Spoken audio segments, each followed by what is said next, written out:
Continuando entonces con esta sesión en la cual pretendemos abordar los aspectos vinculados a la competencia material del juez penal. En la sesión anterior les había manifestado que esa competencia material del juez penal, la llamada establecimiento de la responsabilidad penal, se encuentra excepcionada por tres institutos. Uno es la llamada cuestión prejudicial, la otra la llamada extensión jurisdiccional y la tercera era la,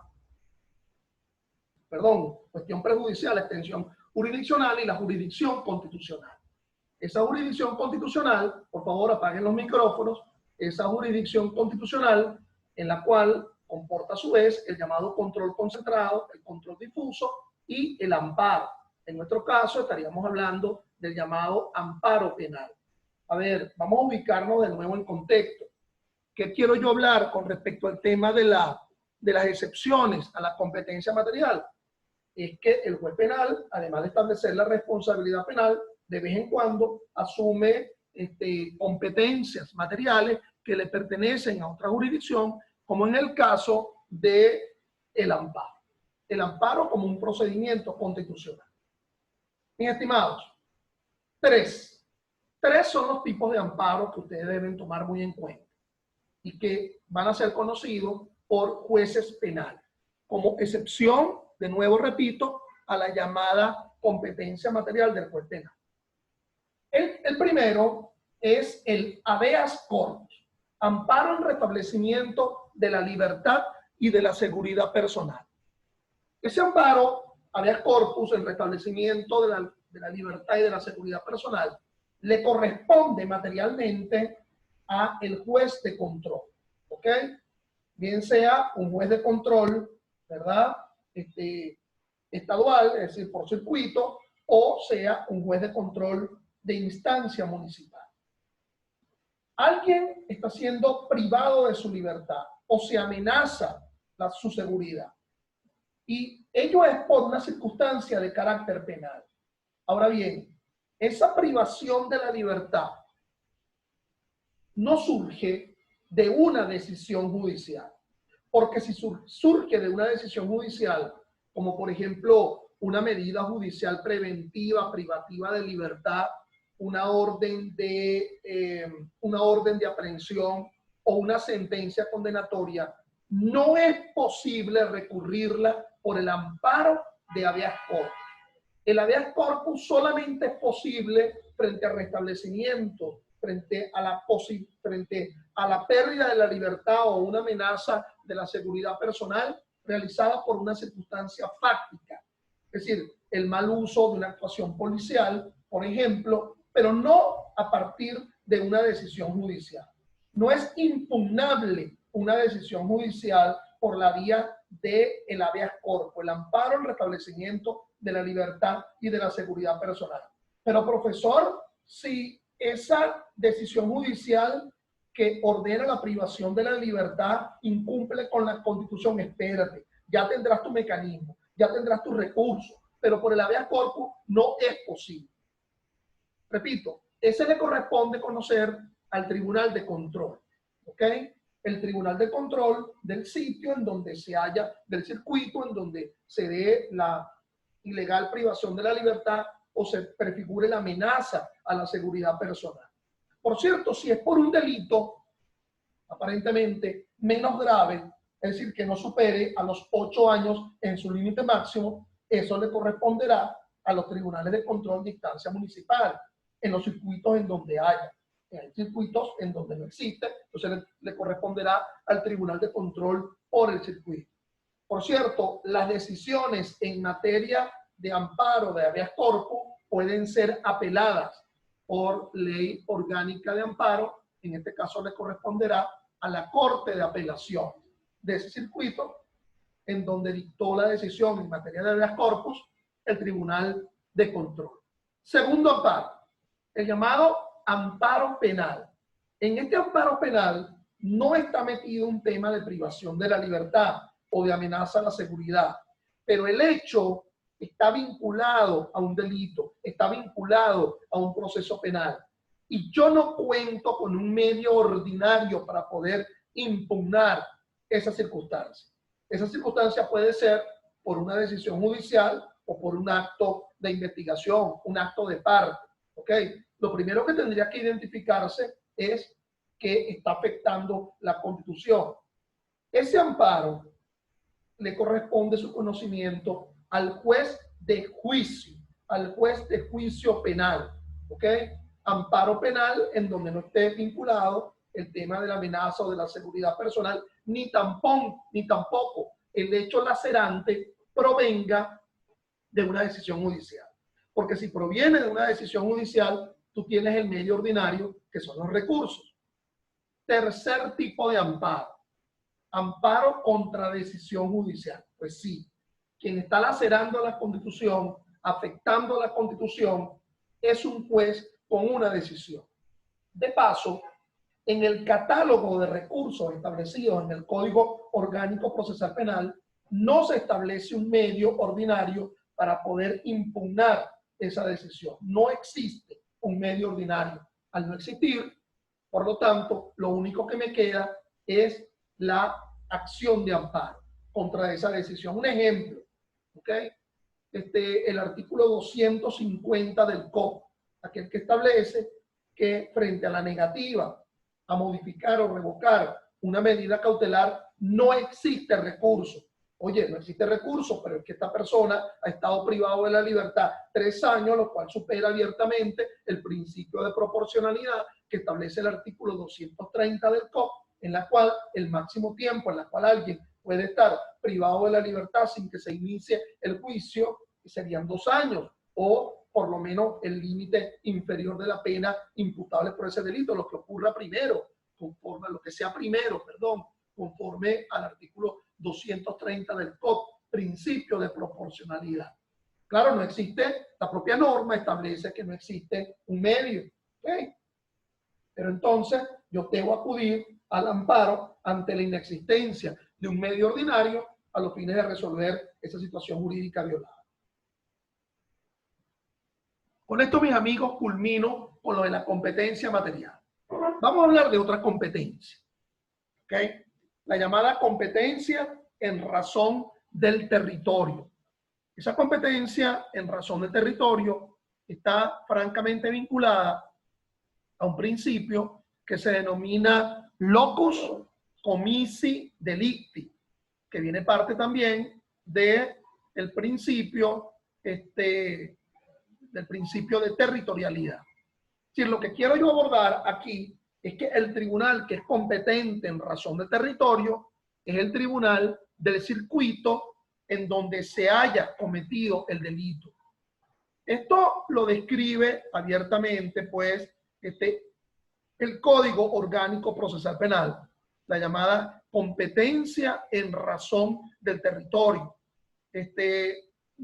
La competencia en razón del territorio pasa por una familia de actos procesales que se regulan a partir del artículo 58 del COP. Competencia territorial de los tribunales se determina por el lugar donde el delito o falta se haya consumado. En caso de delito imperfecto, será competente el del lugar en el que se haya ejecutado el último acto dirigido a la comisión del delito. Entonces, expliquemos un tanto esta circunstancia. Yo creo que aquí tendríamos que visualizar, francamente, si el delito es de resultado o el delito es de mera conducta o de mera actividad. Si es un delito de resultado, como por ejemplo el homicidio, como por ejemplo el hurto, como por ejemplo el robo, es fácil determinar cuál es el tribunal competente en razón de territorio, atendiendo pues a la verificación de dónde se verificó pues el resultado dañoso, el llamado resultado aflictivo, ¿ok? Donde se verifica el llamado resultado aflictivo frente a alguien. Entonces, bueno, donde se mata a María, donde se hurta a Pedro. Entonces, bueno, allí se determina perfectamente la competencia en razón del territorio, lo cual, por ejemplo, a diferencia de lo que existe en el proceso civil, en donde la competencia del territorio se verifica a partir del domicilio del demandado. Aquí lo que se está estableciendo es la verificación del lugar donde se ha cometido el hecho. Recuerden que conforme lo establece la propia norma, el artículo 58, ¿verdad? Existen delitos imperfectos. Por ejemplo, la tentativa, la frustración, que está descrito en el artículo 80, artículo 82 del Código Penal, donde se realiza el último acto ejecutivo. También existen delitos que son complejos o delitos que se verifican en muchos actos ejecutivos. En un sitio se perdió la libertad, en otro sitio, en otro circuito se mantiene en cautiverio, en otro sitio se pide el rescate, en el otro sitio se paga el rescate y en otro circuito se concede la libertad. Y por lo tanto, uno tendría que preguntarse qué tribunal es competente en razón del territorio. Hay muchas formas de definirlo a partir de las pautas del Código Orgánico Procesal Penal, pero aquí es interesante atender a aquella escuela finalista del mundo del derecho penal, en el sentido que si el primer acto ya define, ya el primer acto procesal, el primer acto ejecutivo, ya define la finalidad del delito, entonces, bueno, ese primer acto ya define un tanto la competencia en razón del territorio. Mis estimados, así como la competencia material tenía sus excepciones, la competencia territorial también tiene sus excepciones. Y esas excepciones son dos: la radicación y el abocamiento. ¿Ok? El principio, el tribunal que va a conocer es el del sitio en donde se realiza el delito, salvo estas previsiones frente al delito complejo, frente al delito imperfecto o frente al delito continuado. En el delito continuado, artículo 99 del Código Penal, bueno, cuando cesa ese proyecto delictivo, el último acto ejecutivo dentro de esa continuidad de realizaciones delictivas que a lo mejor se hizo en diferentes circuitos judiciales penales. Venezuela entera está dividida en circuitos judiciales penales. A razón de un estado, un circuito. El circuito judicial penal del estado Monaga, el circuito judicial penal del estado Aragua. En el área metropolitana de Caracas, que está integrada por 5 municipios metropolitanos, uno el municipio Libertador, pero también existen 4 municipios que le pertenecen al estado Miranda, municipio metropolitano, Baruta, Chacao, El Hatillo y Sucre. Todos los delitos cometidos en el ámbito de esos 5 municipios metropolitanos le corresponderá a los tribunales del circuito judicial penal del área metropolitana de Caracas. Pero también en cada circuito nos vamos a encontrar con extensiones judiciales. Es decir, ya no es porque sea grande o no el circuito, sino hasta por razones orográficas, hasta por razones, bueno, sí, geográficas propiamente dicho. Por ejemplo, el circuito judicial penal del estado Miranda cuenta con la extensión Barlovento, cuenta con la extensión Valles del Tuy, cuenta con la extensión Los Teques, ¿ok? Porque parece que geográficamente estas regiones de un estado tan pequeño como el estado Miranda no se encuentran vinculadas. E inclusive a nivel de la alzada hay una corte de apelaciones por cada una de estas extensiones. Por lo tanto, no confundir estas extensiones en razón del territorio con la llamada extensión que se da en razón de la persona, porque existe la jurisdicción especial, por ejemplo, de violencia de género, y se habla de la extensión de violencia de género, sistema penal de responsabilidad del adolescente, que no atiende tanto al carácter territorial, sino que atiende a la competencia en razón de la persona.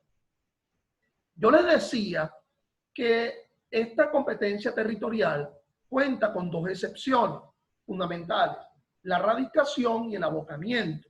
En el caso de la radicación, el nombre indica, pero que se asigna el conocimiento de la causa a un tribunal de un circuito judicial penal distinto a donde se cometió el delito. Y eso se configura por 2 circunstancias. Existe una conmoción pública en el conocimiento de la causa, que yo denomino algo así como desorden público. Pues existe una conmoción pública en el conocimiento de la causa y por lo tanto se asigna el conocimiento de esa causa a un tribunal de un circuito judicial penal distinto a aquel en donde se cometió el delito, para evitar la conmoción. Y lo otro, la otra manera como sustentar la radicación en el Código Orgánico Procesal Penal es que esa causa se encuentra paralizada por muchas incidencias de apartamiento. Es decir, han recusado muchas formas a los jueces, o los jueces se han inhibido cuestionando su capacidad subjetiva y por lo tanto, debido a ello, la causa se encuentra paralizada. Dado esa circunstancia, entonces se invoca, se solicita la radicación. Tanto la radicación como el abocamiento solo lo va a decidir la Sala de Casación Penal del Tribunal Supremo de Justicia. Es decir, la Sala de Casación Penal no solamente conoce del recurso de casación, sino que también decide conflictos competenciales, pero también decide la radicación y el abocamiento. Por cierto, este último, el abocamiento, se da también por un desorden, pero ya no por un desorden público, por una conmoción pública. Este abocamiento se da, se solicita, las partes lo solicitan ante la Sala de Casación Penal del Tribunal Supremo de Justicia, invocando un desorden procesal. Es decir, hay un desorden procesal en el conocimiento de la causa y es importante que dicha Sala de Casación Penal, en una especie de función tuitiva, pues ordene de nuevo el desafuero, el desaguisado. Bueno, yo no tendría que hacer 80 clases de estas virtuales para abordarte los ejemplos de desorden procesal. Serían muchos, algo así como la carreta ante de los caballos, ejemplos sobran. Un juez de ejecución, por ejemplo, que inadmita una propuesta de audiencia de imputación, siendo que la audiencia de imputación le corresponde al juez de control. Una corte de apelaciones que inadmita el recurso de casación, cuando la inadmisión del recurso de casación le corresponde a la Sala de Casación Penal. Entonces, al mediar desorden procesal en el conocimiento de la causa, se solicita el abocamiento ante la Sala de Casación Penal. Por cierto, ese abocamiento es con V, con V pequeña, porque cuando se habla de abocamiento, en el sentido que un tribunal de alzada, un tribunal superior, pasa a conocer lo que proviene de un tribunal de primera instancia, se escribe así con V. Y no han sido pocas las decisiones de la Sala de Casación Penal que por vía del abocamiento ha conducido a radicar la causa en un circuito judicial penal distinto de aquel en donde se cometió el delito. Profesor, ¿podría haber radicación de una extensión a otra extensión del mismo circuito judicial penal? Es decir, de la extensión Valles del Tuy a la extensión Los Teques, perfectamente posible.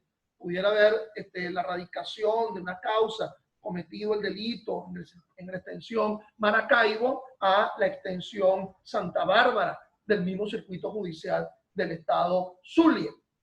Bueno, pasemos a abordar otra competencia en el ámbito penal. La tercera competencia dentro de ese ámbito penal es la llamada competencia en razón de la persona.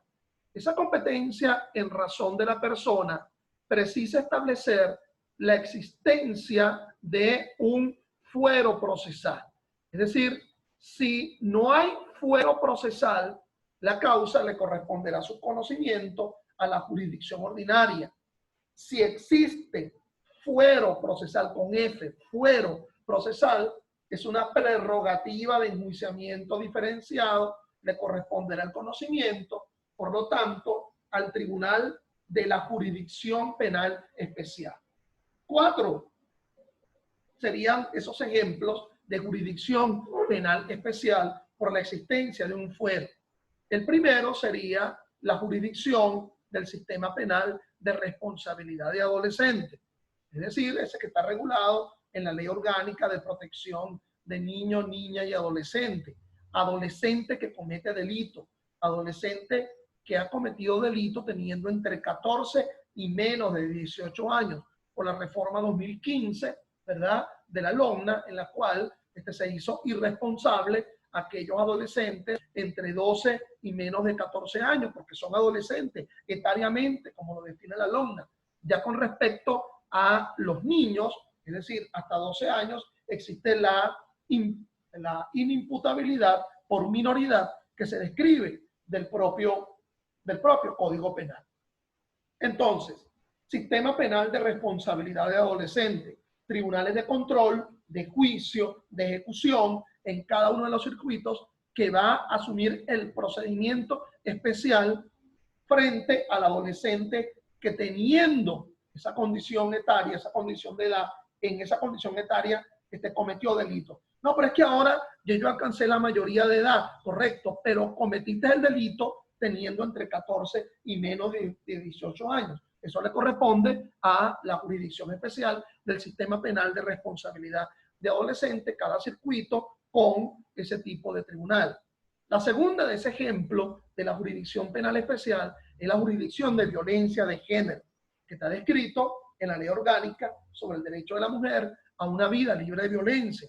Los delitos de violencia que se establezcan dentro de esa propia ley van a ser conocidos en cada circuito por los tribunales de control, juicio, ejecución y a nivel de alzada por la Corte de Apelaciones de la jurisdicción de violencia de género, violencia patrimonial, violencia obstétrica, abuso sexual con o sin penetración. Entonces, en cada circuito, ese sería un ejemplo de fuero procesal. Nótese que en este caso, el fuero procesal ya no está en cabeza del procesado, sino que está en el ámbito de la víctima, porque serán delitos en los cuales la víctima siempre es la mujer frente a un victimario hombre, en la cual eventualmente también pudiera ser una victimaria, una mujer, si hay un tema de concurso de personas en el delito, siendo que el autor fundamental es un hombre. La tercera de estas competencias es la tercera de las hipótesis de la competencia en razón de la persona es la competencia, es la jurisdicción militar, esa que surge del Código Orgánico de Justicia Militar, cuyas pautas están descritas a partir de la propia Constitución, entiendo, en el artículo 268 o 261 de la propia Constitución.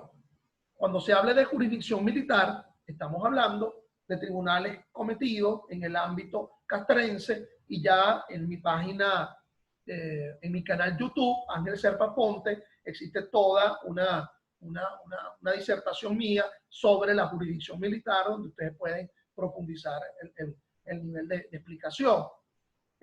Un cuarto ejemplo de esta competencia en razón de la persona, estaríamos hablando del enjuiciamiento de altos funcionarios públicos.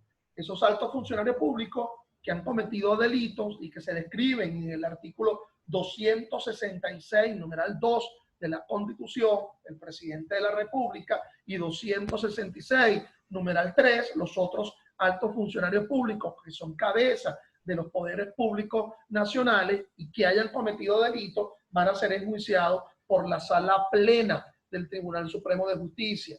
Y ese enjuiciamiento por la Sala Plena del Tribunal Supremo de Justicia, a partir de la solicitud de antejuicio de mérito que interponga el fiscal general de la República contra esos altos funcionarios públicos que han cometido delitos. Por cierto, procedimiento especial que regula el artículo 377 y siguiente del COP, y antes de que alguien lo pregunte, ¿verdad? Eso es cualquier tipo de delito, puede ser un delito doloso, un delito culposo, un delito político, un delito no político. Lo asumirá la Sala Plena mientras ese procesado ostenta la condición de alto funcionario público. La cuarta competencia en el ámbito penal sería la llamada competencia en razón de la función. Esa competencia en razón de la función equivale a decir que en el ámbito penal se da lo que se denomina división del trabajo jurisdiccional. Es decir, cada juez tiene establecido sus funciones en atención a la fase procesal que ese juez va a asumir la égida, la dirección jurisdiccional del asunto. Entonces, recordemos que ese proceso está dividido en fases procesales. La fase preparatoria y la fase intermedia la va a asumir el juez en funciones de control. La fase de juicio la va a asumir el juez en función de juicio, que conforme al infine del 312 del COP es el único que puede asumir un debate probatorio. La fase de ejecución, una vez que se haya dictado una sentencia condenatoria, pues la va a asumir ese juez de ejecución. Arriba, en la alzada, nos vamos a encontrar la Corte de Apelaciones con la función, ¿verdad? En la Corte de Apelaciones de resolver recursos de apelación, de sentencias o de autos, resolver incidencias de apartamiento de tribunales de primera instancia, como por ejemplo la recusación o la inhibición de jueces de primera instancia, y resolver también los conflictos de competencia entre jueces bajo la égida de esa Corte de Apelaciones. El segundo nivel de alzada a nivel en el proceso penal sería la Sala de Casación Penal del Tribunal Supremo de Justicia, que resolverá el recurso de casación. Entonces, cada juez asumiendo una función. Obviamente que la pregunta meritoria, en este caso, ¿cuándo comienza la función de determinado juez? Bueno, el comienzo de la función de control, del juez de control. Y ustedes preguntarán, ¿qué es lo que controla el juez de control? ¿Por qué se denomina juez de control? Bueno, el código establece la pauta de que es control de las garantías constitucionales, pero es una respuesta un tanto ilusa, un tanto insincera. Me están quedando ahora sí 10 minutos para terminar esta clase virtual del día de hoy. Bueno, es insincera porque también al juez de juicio, también al juez de ejecución, también a la Corte de Apelaciones le corresponderá el control de las garantías. Pero bueno, inicialmente lo asume ese juez de control. Entonces, bueno, a partir del conocimiento jurisdiccional, muchas serían las posibilidades. Ese juez de control que fue el primero que solicitó el allanamiento, ¿verdad? Porque se lo pide un fiscal, el juez de control que dicta una orden de aprehensión. Entonces, de alguna forma, previene el conocimiento de la causa, lo previene. Es decir, el primer acto de procedimiento demarca la competencia. Ese juez de control que terminaría, se agotaría su competencia en la fase preparatoria cuando el fiscal presenta un acto conclusivo de dicha fase preparatoria. A tal efecto les invito a que vean mis clases virtuales sobre la fase preparatoria y fase intermedia en mi canal YouTube Ángel Serpa Ponte.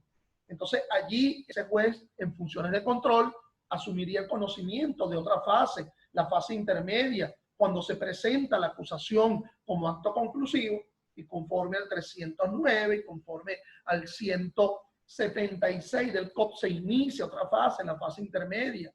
Bueno, ¿cuándo agotaría la competencia ese juez de control? Cuando dicte una sentencia a la finalización de una audiencia preliminar o no habiendo la presentación de una acusación, el fiscal solicita el sobreseimiento, el juez dicta una sentencia de sobreseimiento o el juez dicta un auto de apertura a juicio porque ordena el paso al juicio o dicta una sentencia condenatoria por la vía de la llamada admisión de los hechos. Se admitió los hechos en plena fase intermedia. El juez de juicio asumiría el inicio de su competencia cuando se da la recepción del auto de apertura a juicio, cuando culminaría, cuando agotaría su competencia del juez de la función de juicio en la fase de juicio, bueno, cuando dicta una sentencia que conforme